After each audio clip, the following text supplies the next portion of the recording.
Hey guys, welcome back to the channel. Sorry for my rough voice.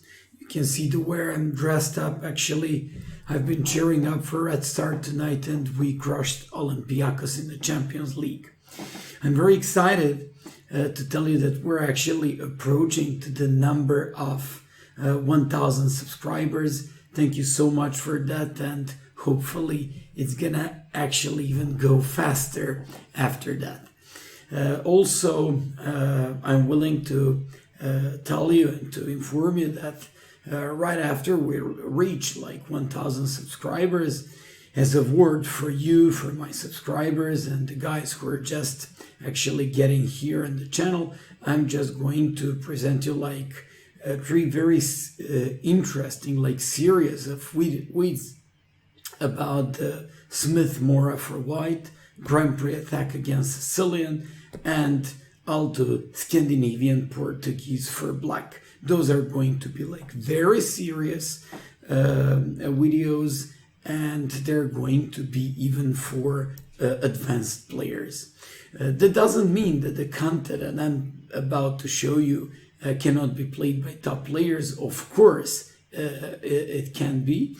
But the thing is, I'm very excited tonight to show you an extremely rare, interesting, and actually line with a shocking name. It's called Mad Dog Variation against Pirc Defense. So, Mad Dog Variation. What is that and how it appears? The system, let me just show you the first few moves. E4, D6, D4, Knight F6, Knight C3, G6. And here, I know most of you like to play like F3, Queen D, Bishop E3, Queen D2, like an English type of attack. Some other guys do Knight F3, like a pair of knights and two knights openings. But here, I know that most of you, even lower-rated guys, like to play this Bishop C4, like developing this bishop, preparing to castle, completing development, but also targeting the F7 pawn and going for some tactics. After Bishop G7, Queen E2. This is Mad Dog Variation. So let me just tell you a little bit more about this opening. The system is ideal for club and tournament players because it's of a sharp tactical nature, and weak opening played by black could rapidly be punished. Which is going to be proven in this lecture as well. Furthermore, while black has at least one likely equalizing line, even with the best play, he must concede with a significant initiative or space advantage. Anyways, the particular Mad Dog line I want to teach you begins after these first few moves, and after the most common Knight C6, which threatens this pawn on D4, it appears after this crazy E5 move, which creates some hair-raising situations for both players. So let's just go with this variation. Enjoy and fasten your seat belts, and actually let's go with the real fight. So after Queen E2, they do not have to play only Knight C6. They can also play Castle, which looks a very logical continuation by black because they just complete their development. You break in the center playing E5. That's also like a very, I would say, tempting move by white, but also it is going to be very logical and easy for playing for all kinds of levels. Because yes, you did develop your bishop on c4. Yes, you did line up this pawn on e4 with the queen on e2, supporting the e5 idea, chasing that knight away on f6, and just killing it this way. After d takes, they just have to go with moves like knight g4, knight d7, or knight d8. If they play knight e8, I found a game played by stepfather of Nakamura, whose name is Sunil Veramantri. He played bishop g5. He developed this bishop, threatened rook d1, fighting off the queen on d8. And let me just show you that game. The guy played c5, finding some place for that queen, for example, on a5, or just going with like a pretty good outpost on d4 after knight c6, knight d4. So Neil played h4. I like this crazy type of moves, as you know by now. You could have learned my style of playing. Of course, you just want to go with h5 and support your attack along the h file with the h5 afterwards. After king h8, which looks like a very bad move by black, he played h5, f6, captured on g6. Of course, bishop cannot be captured because of rook h7, nice mating pattern. The black played e6, and he just went with the queen h5. Very easy game, 12 moves, and black just resigned. After knight e8, bishop g5, in my opinion, a little bit more solid could be c6, because it also makes some space for this queen, but eventually, somehow, it can give black some knight c7, knight e5. I say eventually and somehow because I'm not sure how they're supposed to play this position, and it's really, really bad for black. You just go with a typical h4 move. You just want to go with the next h5 and kill them on the king side. In case they play b5, you just keep your bishop here. You just keep one threat here, of h5, breaking along the h file, and white is just so much better. And finally, in case they play after d takes knight d7, it's just a smooth way of playing for white, because we just have a very typical e6. You know what? We push that pawn up to e5, just because it was supported by bishop on c4 and queen on e2. So definitely we want to play e6, breaking into the center and getting like a great game. For all of you who think that after f takes c6 you should capture immediately, no. Show some patience, play knight f3 first, where they play like developing move like knight c6 take by bishop, and go with bishop e3. Why do I like it? You just prepare yourself for long castle or rook d1, one of these two possibilities, and you just want to go with a standard typical plan of breaking along the h file with h4 and h5. In case they play knight e5, you take on f7, and after king h8, you play bishop h6. I just have to go back a little bit and to remind you of one important fact. Mikhail, one of the craziest, but in a positive and sense of that word, he actually went with this variation a couple of times. He also went with like a couple of times variation, like look at the other moves. Knight f3, bishop g7, bishop c4, castles, and queen e2. So with additional knight on f3, in this Mad Dog variation, you just go with straight bishop c4, queen e2. And in many variations, in many lines, actually, it could turn out to be better version for you if you have your knight on g1 undeveloped on f3. Believe it or not, but that's the way it is. Many times, it saves the tempi. It gives you like a very nice plan with h4 and h5. And it definitely gives you a possibility to go with a faster attack on the king side. It's not likely to believe in something like that, because knight f3 is such a logical move. That knight could be used into the attack afterwards on the king side many times. It just means like you develop one more piece. But here in the Mad Dog variation, bishop c4 straight and queen e2, you just want to kill black as quickly as possible with no regard for our own safety. So after queen e2, they just have to go with, I just have to show you one more line with a castle. By the way, consider immediately castle, probably the most logical move here, altogether with the knight c6, as one of the very suspicious continuations for black. So you go e5, d takes, and now we've seen knight e8, where you just play that bishop g5 move. We've seen knight f to d7 where you play so logical and tempting e6. And now let's take a look at knight g4.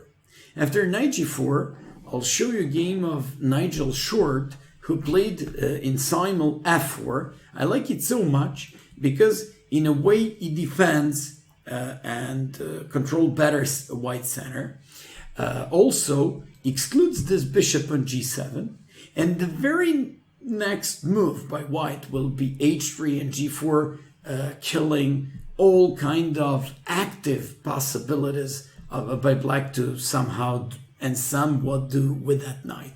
So after knight c6, you definitely have to play, they want to play some knight d4, you play knight f3, and after this you play this normal strategical move. Many times in a structures like this, you just have to tend to play h3 and g4, absolutely restricting the knight on h6 and not giving it possibility to go back into the game easily. So I'll show you the game of Short. After f5, g5, knight f7, he played bishop e3 to control d4, to play rook to d1, and after e6, played h4 to play h5. This was a simul game played by Nigel Short, but as you can see, black is absolutely hopeless already after 14 moves. And after queen e2, second interesting possibility by black is c6. After c6, we just go and break into the center with e5. After d takes, knight d5. Many times in all these Pirc type of positions, black just wants to solve this problem of white's bishop on c4 with a good outpost on d5, and that's why they play c6. That's why I actually have to consider this variation very likely to be possible, and not just because of that. Just because I previously mentioned variation that Mikhail used to play with two knights, knight c3 and knight f3, and all these mad dog possibilities, bishop c4 and queen e2. Here, we play this variation without that move, knight f3. And that's a huge improvement for white. Why?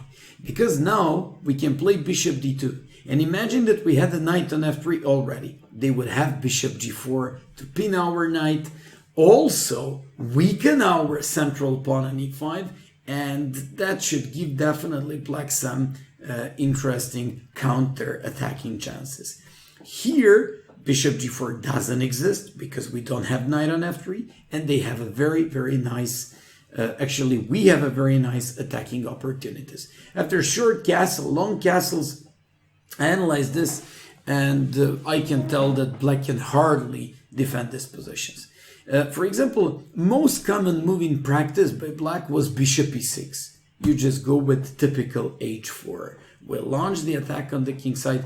For example, if they just exchange everything, watch out, rook is threatening this queen. They take on c4, we take. They play queen c7 to win the pawn. Who cares about the pawn? We just care about the checkmate. So we play h5, we want to take on g6, play queen h4 afterwards. We want to go and take advantage of the open h-file, and mate is almost, or mating attack is almost inevitable. In case of c6, e5, d takes, I intentionally repeat the whole variation once again so you can remember it better. Bishop d2, castle, short castle. I also analyzed b5. And you know what? Computer gives us the best suggestion for white. Knight takes d5, c takes d5, and bishop e5. Very computerish line, I'd say, that doesn't satisfy me here, and I kind of lose, and we actually, I don't like the spirit of this way of playing. We are just grabbing material. Don't forget, greediness is one of the worst sins. And by the way, we just don't want to be greedy. I don't want to be materialistically oriented here, and I just want to go and keep the spiritual play and kill this guy. So I'm suggesting a variation in game of Grandmaster Queenies, who took on d5, played bishop g5 threatening this pawn on d5, and after bishop e6, which turns out to be almost the only move, He just went with the so typical knight f3, h6, bishop f4, knight b5. I like this knight b5 move because it naturally wants to be placed on d4, blocking this pawn on d4, d5, but mainly going after this bishop on e6 and finding its activity. After bishop g4, knight bd4, queen a5, king b1 typical, e6 and queen d2. Aloysius Quenis, a famous GM from Lithuania, played this queen d2 threatening this pawn on h6. I like it so much. When they play like bishop f3, knight f3, they went with the g5. You know what? If they want to somehow save this position or try to do, I don't know, saving it somehow, they probably had to play king h7, but white is anyway so much better. In case of g5, it just weakens the pawn structure, and generally speaking, the king on g8 makes just weaker. After bishop g3, played h4 and killed Grandmaster Zaitchik like 30 years ago. But this game was well played and conducted attack by white, so I enjoyed it, and that's why I actually decided to show you.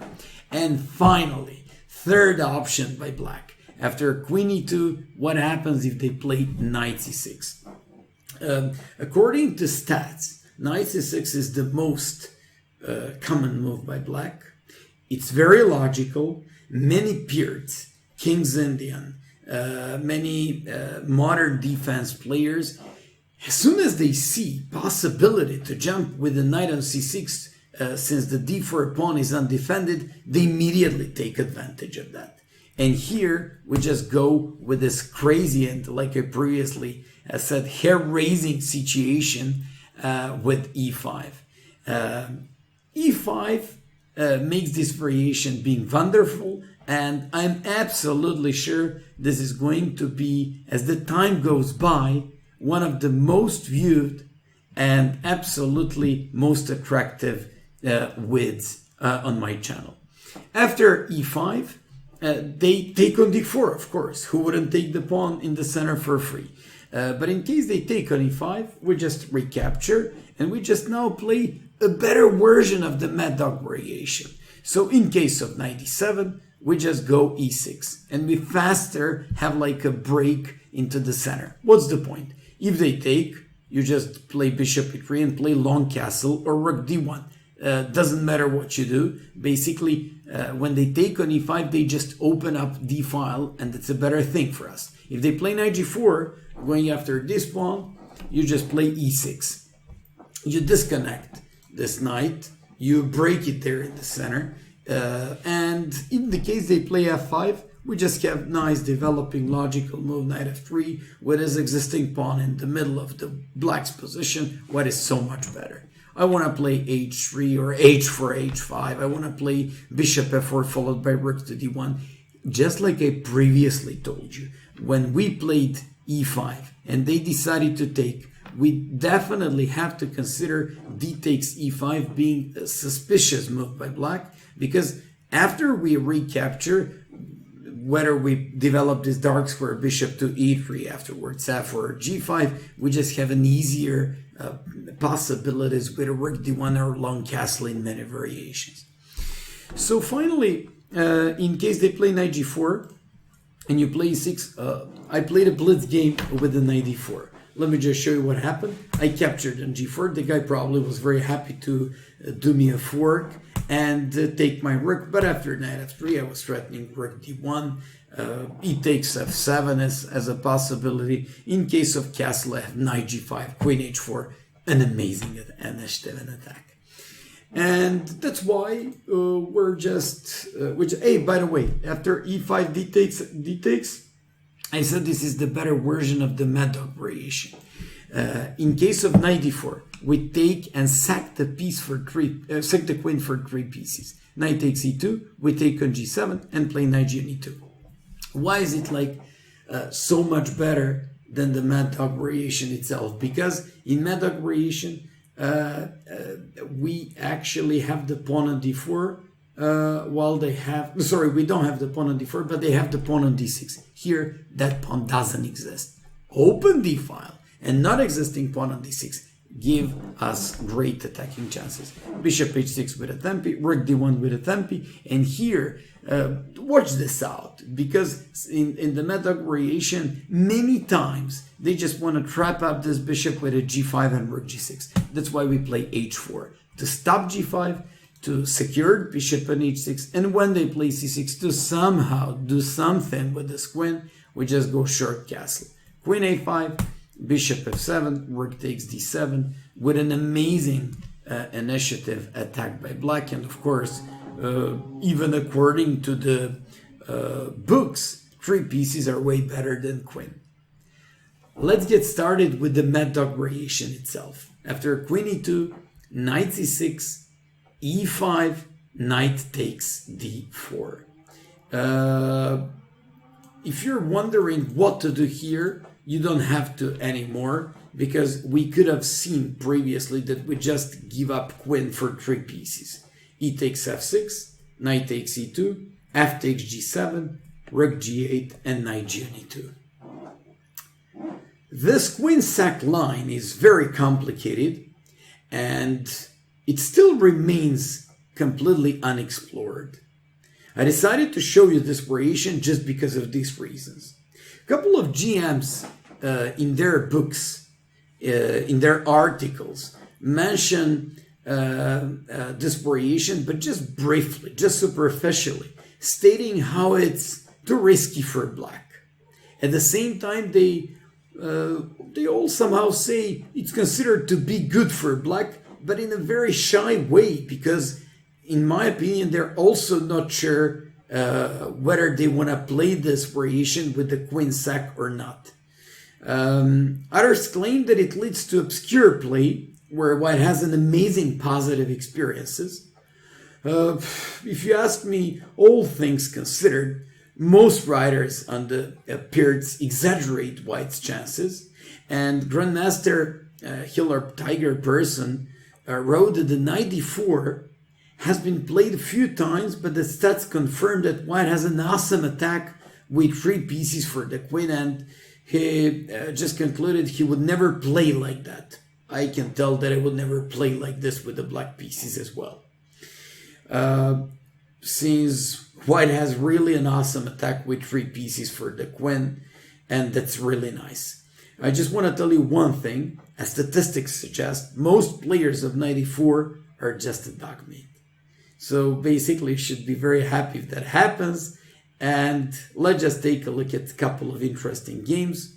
Although, if you somehow meet a brave and well-booked player who knows all the best lines and answers by black, so-called the Miodrag anti-supporters, they just need to know all the queen sack variations and lines, and they have to know it extremely well. Although, even though they know it, they just have to face lots of difficulties in these complications. If you're just tactical, they will have lots of problems. Otherwise, they might regret their decision to go into this mess, and they can easily lose. Let's take a look at some games by on top levels played here. Black has 2 moves. Black can take on g7, and black can play c6.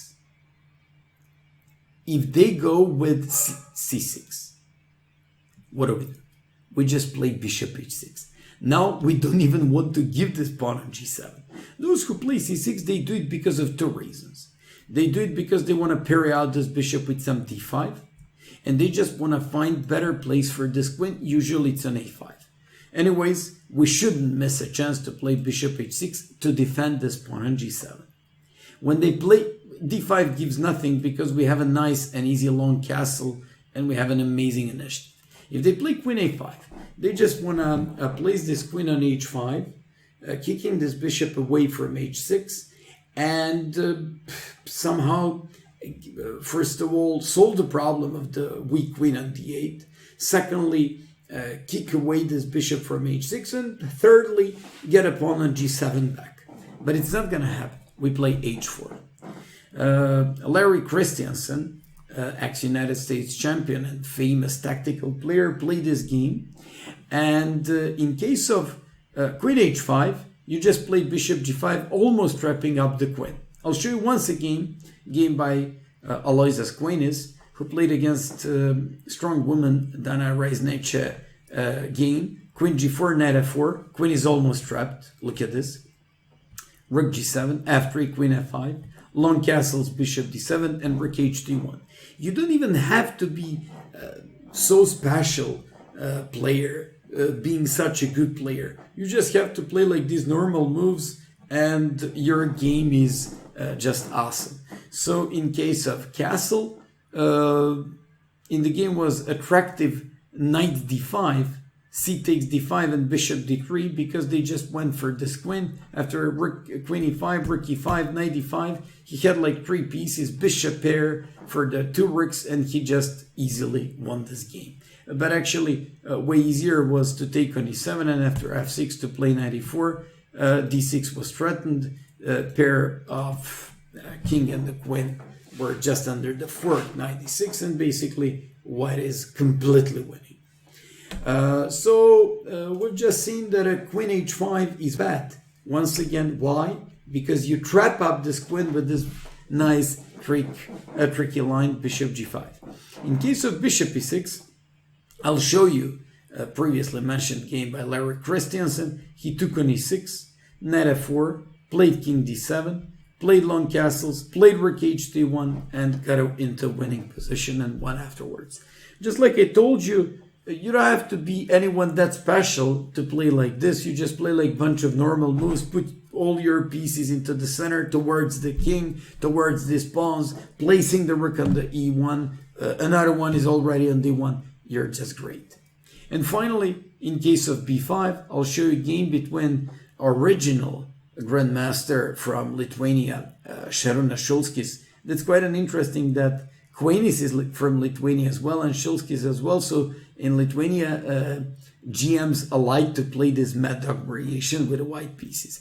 After bishop d3, b4, knight e4, bishop f5, short castles, rook e1, played knight g5, bishop d3, and look how this game ended. Played knight takes h7, played knight f8. Very, very interesting to have a game like this.